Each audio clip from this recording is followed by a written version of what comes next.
Halo semuanya, kembali lagi di podcast Monkey Talks bersama dengan Andre. Dan Akai. Kali ini kita mau membahas sesuatu yang topiknya itu tentang orang tua, parenting. Tapi kan Akai saya single ya. Iya, single ilah. Wow. Nah, nek pamane ngomong parenting terus nek Akai meneng tok kono kan wagu. Jadi aku pikir kita mau membahas sesuatu yang sekarang lagi trending. Jadi ketika podcast ini direkam itu lagi viral yaitu film pendek berjudul Tile. Nah, tapi sebelum kita masuk ke dalam situ, kita episode kali ini tuh mengundang teman-teman kita yang dilalahnya. Semua itu akan dilalah pada waktunya, termasuk kali ini, yaitu adalah teman-teman yang saling kenal satu sama lain sebelumnya. Yang pertama aku akan kenalkan yang sosok yang udah pernah mengisi podcast di episode sebelumnya, yaitu Lisa. Halo Lis. Halo. Wih, saiki bening ya Lisa. Top. Iya ya. Kemajuannya dinilai dari sekitar 4 atau 5 episode ya Lisa. Kemajuannya ya? pesat betul ya. Terima kasih. Oke, dan nggak cuma Lisa yang kita undang, tapi juga ada satu teman kita lagi. Ini perdana, dia baru ikut join di podcast Monkey Talks pada episode kali ini. Tapi sebelumnya aku sama beliaunya ini udah pernah podcastan juga gitu. Beliau. Kita akan undang Lintang. Halo Lintang. Halo. Beliau rasanya kok udah tua gitu ya, Pak? Lah sudah anak ya dianggap tua lah ya. Aduh. Berarti di sini aku yang paling muda. Oh iya, Aka itu paling inilah junior lah. Dia belum bisa merasakan asam pahitnya kehidupan tuh, dia belum. Dia bahkan belum mencicipi aroma wangi popok yang kena tai itu loh. Sedap. Itu mandatori itu fase kehidupan sih ya, abot tadi. Nah, seperti yang gue sampaikan tadi ya, kita sekarang mau ngobrolin soal film pendek yang berjudul Tile. Film ini tuh sebetulnya sudah ditayangkan di tahun 2018, sudah tayang di event Jogja Netpack Asia Film Festival ya, betul ya kalau nggak salah ya? Nggak ngecek sampai situ sih. Mungkin kalau di berita sih bilangnya gitu. Ya, sebetulnya film yang lumayan lama, tetapi dari sisi rumah produksi ya, PH apa jenenge? Rumah film apa jenenge? Production Rumah produksi jenenge kira Ravacana ya. Mm-mm. Jadi dari rumah produksi Ravacana itu mereka merilisnya di YouTube pada tanggal 17 Agustus. Jadi masih fresh, segar banget, dan ternyata mendapat penerimaan atau respon yang luar biasa. Jumlah yang nonton tuh jutaan dalam hitungan hari. Kemudian jadi bahan perbincangan di media sosial, di Twitter, Facebook, Instagram gitu ya. Langsung muncul meme, salah satunya itu ya si kutipan Butejo, tokoh utamanya itu dadi wonge mbok ya sing solutif. Tapi dibalik segala seni dari film itu, gimana mereka menyajikannya, bagi gue pribadi kesan pertama yang aku dapatkan tuh memang ini sangat lokal ya, sangat aku banget, karena ya pernah tinggal di Jogja, pernah melihat secara langsung kehidupan masyarakat di daerah rural gitu ya. Salah satu lanskap atau settingnya itu kan adalah menengok orang yang sakit di rumah sakit. Bahasa Jawanya itu Tile, judul utama film ini. Ya itu mereka kalau nengok tetangga yang sakit di rumah sakit itu berbondong-bondong. Dulu sih pakainya mobil pickup, tapi kalau misalnya nggak cukup pakainya truk, karena kan kalau di kampung yang punya mobil pribadi pun nggak banyak kan. Jadi nyari kendaraan yang praktis bisa muat banyak orang, ongkosnya paling murah. Jadilah menjadi setting itu. Nah, yang menjadi kontroversi itu kan karena sebetulnya karena narasi yang dibawa itu sangat relevan ya, sangat down to earth. Itu yang justru menjadi bahan pembicaraan. Lalu di bagian akhir itu terdapat semacam plot twist, artinya membuat orang itu punya banyak pandangan ya, berargumen. Nah, mungkin Lisa apa Lintang mau membagikan pendapat kalian nggak tentang film ini? Impresi apa sih yang kalian dapetin? Kalau aku ya paling cuman visual aja sih, karena aku desain grafis, jadi ya secara visual menurutku cukup menarik. Secara visual ini ya menarik ya. Nek Lintang beta atau Lisa mungkin? Wah ini kayaknya bisa jadi satu session ya ngomongin Tile. Apa ya? Aku baru nonton Tile itu kemarin banget setelah banyak teman-teman ngupdate di story-nya gitu, terus penasaran aja apa sih ini, dan ternyata perbincangannya cukup rame ya, dan banyak kontroversi lah istilahnya, banyak yang suka tapi juga banyak yang kecewa gitu. Kemudian sebenarnya apa sih yang ada di ini, akhirnya kan aku nonton. Kalau aku sih apa ya, aku memilih, terlepas dari kontroversinya ya, aku memilih mengapresiasi adanya film ini, karena bener sih Andre, apa meneh aku ki wong Jogja, wong Bantul meneh, dan itu yang menjadi set film ini kan, jadi kayak relate banget, dan kayak sepanjang film itu aku cuma ngakak-ngakak dan kayak menertawakan diri sendiri aja, menertawakan komunitas yang ada di sekitarku aja gitu, dan itu membuat, mungkin itu ya yang membuat orang itu deket gitu sama film ini. Dan jadi ya itu mungkin ada porsi realitas yang diangkat dalam film itu, meskipun kemudian ada banyak yang ngomongin wah ini stereotyping dan lain sebagainya. Ya apa ya, kalau aku sih milih untuk ya udahlah, kita terima film ini sebagai salah satu alternatif tontonan yang itu beda sama tontonan-tontonan lain yang banyak beredar kayak gitu kan. Dan masalah kontroversi itu apalagi kan yang paling banyak disayangkan sama orang-orang yang kontra itu kan di endingnya kan, yang menganggap bahwa ini sebenarnya ada nih peluang edukasi untuk literasi digital kayak gitu kan, apalagi ini didanai sama dinas kebudayaan, harusnya ini bisa menjadi film edukasi dan lain sebagainya. Tapi kenapa malah dia kayak membenarkan pergunjingan, dan kemudian di plot akhirnya itu, di endingnya itu seakan membenarkan apa yang digosipkan, meskipun nggak benar 100% kayak gitu kan. Itu kan yang banyak disayangkan, harusnya bisa dibikin sesuatu yang kemudian membuat orang itu jera terhadap hoax. Nah, kalau dari aku sendiri, menurutku malah justru nggak ngerti ya apakah ini memang disengaja oleh sutradaranya atau kemudian kayak apa, tapi aku melihat justru film ini berhasil. Hasilnya kenapa berhasilnya, yaitu tadi ini jadi perbincangan.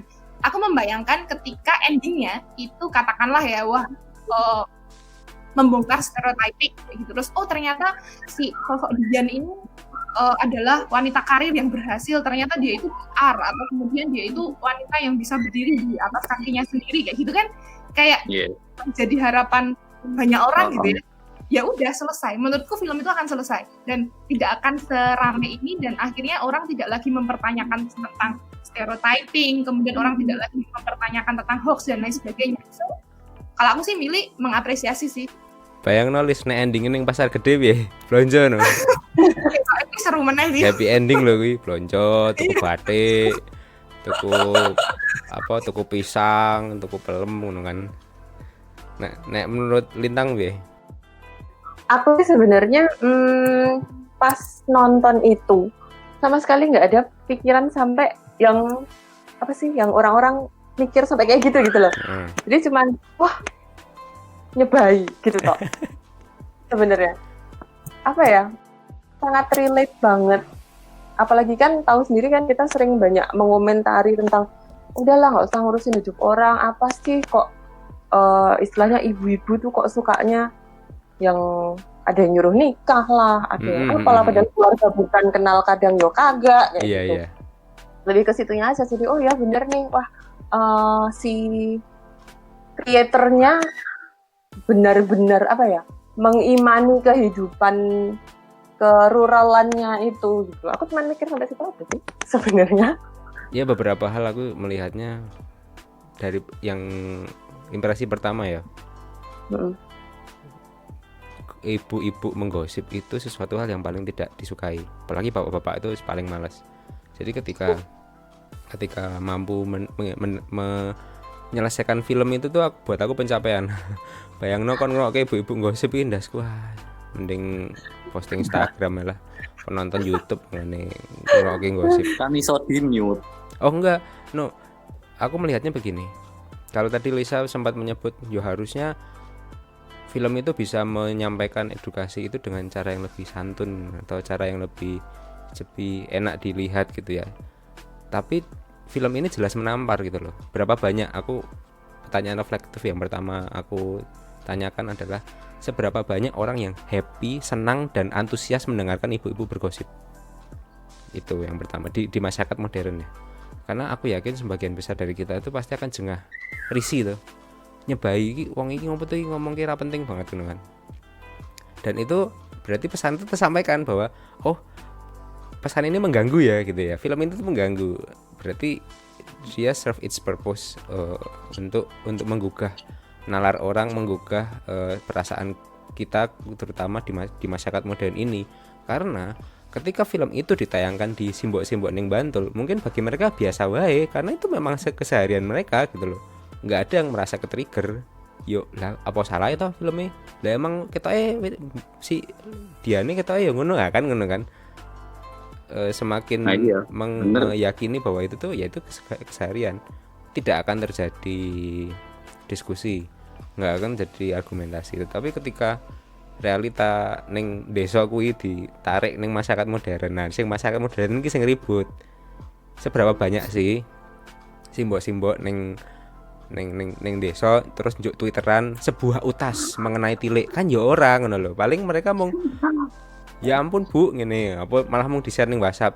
Ini film tilik tentang Bantul lah, ngono paling ngono-ngono tok to. Iya, benar. Satu hal yang menarik dari film itu adalah plot twist di ending.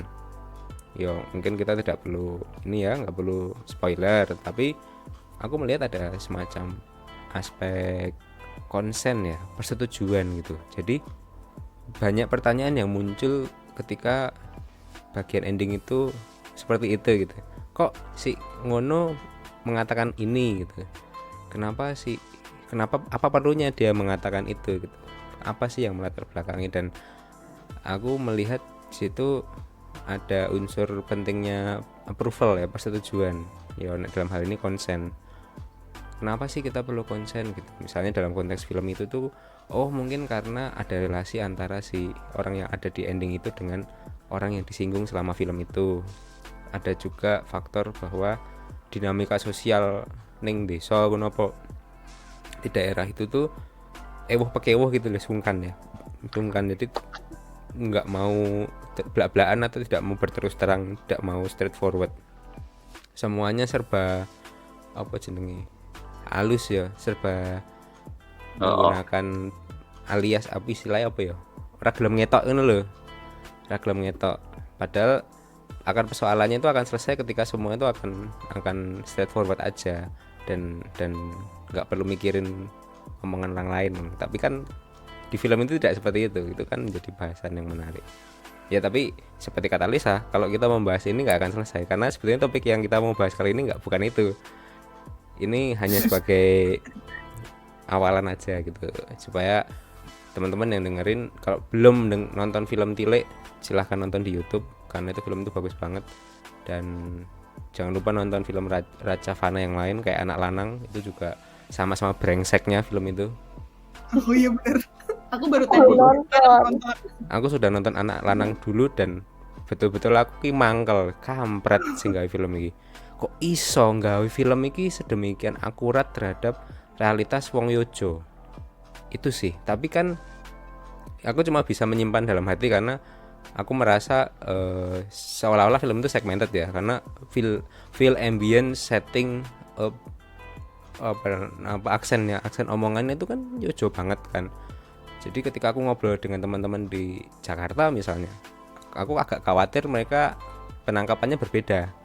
Tapi kalau misalnya aku ngobrol dengan teman-teman yang di Jogja, mungkin kita punya persepsi yang kurang lebih sama. Ya anyway, itu menurutku film yang sedemikian kurang ajar serunya gitu ya. Jadi kalian harus nonton. Dan kita akan meneruskan dengan topik yang sebetulnya kita mau bahas kali ini. Ada benang merahnya, yaitu soal persetujuan. Kita mau membahas soal parent consent. Kenapa sih membahas parent consent? Yo, aku kemarin sempat tercetus ide itu karena ini ya, soal wong tua sing posting konten isinya anaknya. Iya. Soalnya ya aku juga melakukan itu sih. Dan Kita sebenarnya ya. orang tua ya. Mohon maaf ya kayak. Tapi nanti akan ada Oke. ruangnya. Mau belajar sini. Ya, Aku mah miak kucingnya. adopsi kucing. Sebetulnya gini, di kacamata inosen ya, di kacamata orang yang netral bebas nilai, posting konten anak ataupun posting kegiatan anak gitu ya, itu tuh harmless ya. Harmless itu tidak berbahaya kelihatannya, Yes. harmless. Karena apa yang kita lihat di media sosial, misalnya di Instagram, yang karena sekarang mayoritas orang kan pakainya Instagram dan beberapa mulai eksperimen ke TikTok kan. Jadi aku anggap dua itulah yang major. Atau YouTube, bahkan YouTube yang lebih serius ya. Kalau YouTube tuh udah arahnya kayak nyari duit. Kalau Instagram itu kan nyari popularitas. TikTok juga nyari popularitas. Anggap aja Instagram sama TikTok. Itu orang kan, persepsi orang terhadap anak, terutama anak kecil ya, nek anak EWS SMA sih yo nggak perlu lah dibikinin orang tuanya gitu kan, mereka bisa bikin sendiri. Nah itu kalau anak kecil itu kan dipersepsikan lucu, imut, menggemaskan, gitu-gitulah reaksi yang kita sampaikan ketika kita ngelihat ada bayi, ada anak kecil gitu ya, tingkah-tingkahnya yang lucu. Kalau kita hadapkan dengan kondisi sekarang di mana semua orang itu mengandalkan media sosial dalam kehidupan sehari-hari, maka persoalannya menjadi lebih kompleks, karena media sosial ini kemudian nggak bisa dianggap koyok safe haven loh, tempat yang aman untuk kita bisa posting segala macam. Salah satu hal yang aku dapatkan gitu ya, dan ini aku sangat yakin nggak semua orang mau, yaitu adalah membaca terms and condition dari platform. Aku tanya sama kalian, ada yang pernah baca sampai selesai nggak syarat dan ketentuannya Instagram? Aku selalu itu sih. Lisa Enggak sih mungkin? aku enggak. Lintang? Enggak ya? Enggak, aku enggak sampai. Anyway, mengenai syarat dan ketentuan tadi, kalau di Instagram, di situ emang dinyatakan bahwa mereka tidak menganjurkan untuk pengguna itu memposting foto anak, konten yang berisi tentang anak tanpa pengawasan orang tua. Jadi dari awal dia sudah memberikan pernyataan itu, agar ketika konten yang berisi anak itu muncul di platform mereka, itu tanggung jawabnya bukan di anak tetapi di orang tuanya, atau orang ya siapa yang bertanggung jawab kepada anak itu ya bukan yang ngeposting ya, tapi orang tuanya. Nah ini kan menjadi persoalan yang lebih ribet loh lagi mau posting we apa nganti ono peringatan ngono kan, apa sih yang melatar belakangnya. Terus kan kita lihat lagi lebih luasnya gitu. Yang pertama, media sosial tuh bisa menawarkan popularitas dengan instan toh. Nek pamane anakmu lucu, apa kamu penampilannya menarik atau kontenmu seru kan, orang suka, follow, subscribe, like. Semakin banyak volumenya ya nanti bisa di endorse jadi duit, atau di YouTube jadi konten, subscriber banyak jadi duit juga, iklan. Arahnya kan ada yang ke situ. Di sisi lain, kejahatan siber itu atau kejahatan di dunia maya itu nggak bisa diremehin. Kasus-kasus di mana korbannya itu anak-anak itu tuh banyak sekali, dan belum semuanya itu bisa diungkap gitu. Nah iki sing pengen tak obrolke karo Lisa karo Lintang juga gitu, sebagai orang tua. Apa sih pendapat kalian gitu terhadap kondisi seperti ini, dimana kita sekarang ini wes mengandalkan media sosial lah. Ya waktu sebelum nikah dulu aku juga udah menyadari bahwa keamanan itu kan penting gitu ya, apalagi buat anak-anak. Jadi aku udah punya pemikiran bahwa ketika nanti punya anak, aku akan berusaha untuk menahan diri untuk nggak berlebihan gitu ya, mengekspos anakku gitu. Sampai aku minta tolong ke temanku tolong ya besok kalau aku punya anak, kalau aku lupa nih sama janjiku pada diri sendiri bahwa aku tidak akan terlalu mengekspos, aku diingetin ya, hei katanya dulu kamu gitu. Sampai temanku tuh heran, dia bilang gini, dia udah nikah juga. Dia bilang, loh emang kenapa sih? Kan nggak apa-apa ngeposting, kan anak sendiri, kan anu. Terus aku cuman menjelaskan ya seperlunya aja lah. Itu inget banget sekitar tahun 2017, 2018. Sekarang nih, beberapa bulan lalu, dia tiba-tiba WA aku. Aku jadi inget omonganmu yang dulu gitu. Tapi aku lupa sih karena apa. Akhirnya dia tahu, dia menyadari bahwa ya memang ada bahayanya gitu ya. Karena kejahatan cyber itu tadi.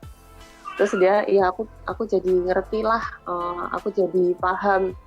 Dan sekarang kayak kemarin kita kan beberapa kali kumpul nih, ya nggak cuma kemarin aja sih, kita beberapa kali kumpul, terus dia emang suka pegang kamera, ngefoto anakku gitu kan.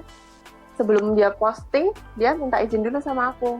Atau misalnya dia ngepost pas postnya anakku lagi apa gitu kan, dia kok kayak gini ya, ya ampun sorry ya, aku hapus ya, dia kayak gitu. Aku nggak jadi posting nih kak, kirimin kamu aja, dia bilang gitu. Udah mulai sadar gitu ya. Tapi kalau di pengalamanku sendiri, ya akhirnya ketika aku punya anak, ya terjadilah sih, emang maksudnya terjadilah bahwa kami bisa memegang omongan kami dulu, komitmen kami yang dulu. Apalagi kan suamiku kerja di bidang anak-anak ya, dia di NGO, jadi dia tanpa aku ajak diskusi pun dia tuh paham apa yang boleh dan tidak boleh ketika terutama mengekspos anak di sosial media tuh. Jadi aku agak tenang. Mungkin PR kita adalah untuk istilahnya memberi informasi sama orang-orang nih untuk menjaga gitu ya. Bukannya nggak boleh sih sebenarnya. Oke, nice.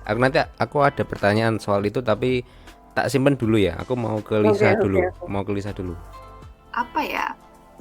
Parent concern ya istilahnya terkait dengan anak.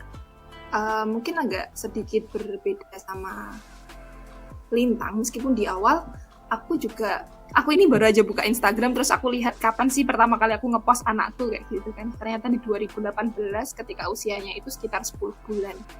Karena emang aku pikir panjang banget buat mulai menunjukkan anakku. Dulu waktu bayi itu aku sama sekali nggak mengunggah fotonya dia, nggak rilis gitu.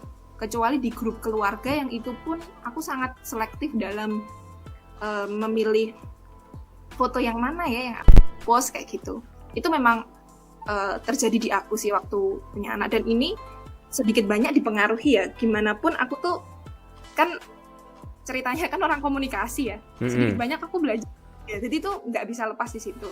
Dan tahun berapa ya lupa, mungkin sekitar 2016 apa 2017 aku baca artikel, lupa aku tadi nyari tapi belum ketemu, tentang kasus seorang anak yang melaporkan orang tuanya terkait dengan postingannya di social media or something gitu. Pokoknya di dunia maya lah kayak gitu, karena dia merasa berkeberatan dengan foto-foto yang diunggah oleh orang tuanya. Mungkin ada pose waktu dia kecil yang itu bikin malu atau apa kayak gitu.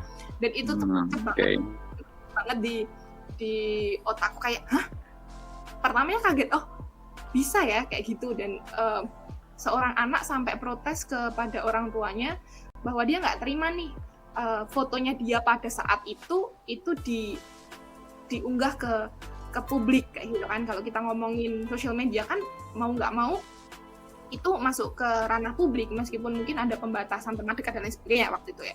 Dan itu bikin aku kayak oke, ini berarti kita harus hati-hati nih untuk menempatkan ini anak ini. Waktu itu aku belum punya anak ya waktu itu, jadi itu aku inget banget gitu. Nah kemudian hal kedua yang kemudian membuat tadi aku sempat singgung, aku berpikir panjang sebelum aku mengunggah foto anakku di media sosial adalah itu ada banyak berita tentang kejahatan cyber, dan mereka melacaknya itu dari aktivitas si ibu memposting kegiatan anaknya secara real time. Wah, anakku hari ini kesekian gitu-gitu kan. Nah itu yang bikin aku oke, berarti kita harus hati-hati soal waktu posting kayak gitu waktu itu. Dan itu aku juga belum punya anak. Kemudian yang terakhir itu yang aku lihat kenapa aku berhati-hati adalah mungkin kayak yang Lintang cerita tadi ya, bahwa kemudian kita ngelihat anak-anak lagi, teman-teman seusia kita yang baru punya anak lagi lucu-lucunya, yang ini sebenarnya wajar sih, kayak sindrom proud mom gitu kan, kayak orang tua yang lagi bangga-bangganya sama anak yang lucu. Emang bayi itu lucu sih, bayi siapapun itu kan. Itu kemudian tuh aku ngerasa kayak kok mereka jadi ini ya, Objek. jadi objek, dan ini diri si orang tua ini loh, kayak semuanya itu tentang anaknya kayak gitu. Dan aku malah melihat kayak si mom ini, si ibu ini yang itu adalah perempuan, itu tuh kayak wah, dia masih punya dirinya sendiri nggak sih, atau semua hidupnya itu tentang anaknya gitu loh. Aku tuh sempat kepikiran, tahu kenapa, kayak identitas dia sebagai seorang diri, sama kayak aku, anakku namanya Maira, kayak diriku sebagai Lisa itu kayak ketutup diriku sebagai ibunya Maira kayak gitu. Mama Maira. Ya itu, nah itu juga salah satu hal yang cukup mengganggu. Kai, kamu harus paham soal ini. Ini penting, ini fundamental, Kai. Kamu waktu single, kamu boleh aja mengatakan nama saya Akai. Nanti begitu kamu sudah menikah dan punya anak, semua orang akan memanggilmu, kalau ditilik itu bapak ya anak-anak. Nah, wis ngono. Kamu tidak akan dipanggil sebagai Akai, Mas Akai, Pak Akai, enggak. Oh, tidak bisa. Kamu tidak. Aku tetap akan lebih eksis daripada dia. Kamu enggak. Ini adalah social judgment, Kai. Bahkan ketika kamu memperkenalkan diri sebagai Akai, oh punya anak, nama anaknya siapa? Contoh nih, pamannya anaknya adalah apa jenenge Budi ngono ya. Agni. Anggap bae anakmu jenenge Agni. Nanti semua orang akan memanggilmu sebagai Papa Agni. Mau kamu protes, mau kamu mengajukan Mahkamah Konstitusi, tetap semua akan bilang Papa Agni atau Bapak Agni. Begitu. Berarti poinnya cuma satu, kasih nama yang bagus buat anak. Ya, ini tidak berarti kemudian ini ya menjelekkan posisi anak, bukan. Tetapi menimpali yang dikatakan sama Lisa tadi, bahwa kehadiran anak itu seolah mengaburkan identitas orang tuanya ini loh, sebagai as an individual. Setuju sih. Aku adalah seseorang gitu loh, istriku juga seseorang gitu. Yo tapi ini mungkin akan sedikit melebar ya. Zaman dulu di masyarakat ya, itu menganggapnya laki-laki atau suami itu sebagai central of the family, pusat dari keluarga. Itu sebabnya tadi jenenge Butejo, padahal mungkin jeneng aslinya adalah pamane Nurbaidah gitu. Enggak mungkin dipanggil Bu Nurbaidah, pasti akan dipanggilnya Butejo itu. Nah, kemudian itu kan berarti dia masyarakat itu, publik itu memberi label siapapun yang ada di sekitar laki-laki itu sebagai pelengkap gitu loh, komplement. Nah, aku kasarannya ngono ya. Oh, Butejo, apa jenenge papane sapa. Nah, tadi kan ibu ya, pasangan hidup. Nah, ketika ada anak ini mengambil alih perannya gitu loh. Maksudnya nek maune bapak central of the family, anak ini jadi pusat. Oh, Mama Maira, Papa Maira ini loh. Bener nggak? Mungkin aku salah, tapi kalau misalnya aku salah mungkin boleh disanggah loh sama Lintang sama Lisa. Sebenarnya bener kok, Mas. Aku kapan tuh habis nulis, ya biasa kan aku nulis iseng di story Instagram kayak gitu, tentang apa ya, lupa aku baca artikel apa gitu. Tapi iya betul, dan aku sebenarnya merasa identitasku terhapus.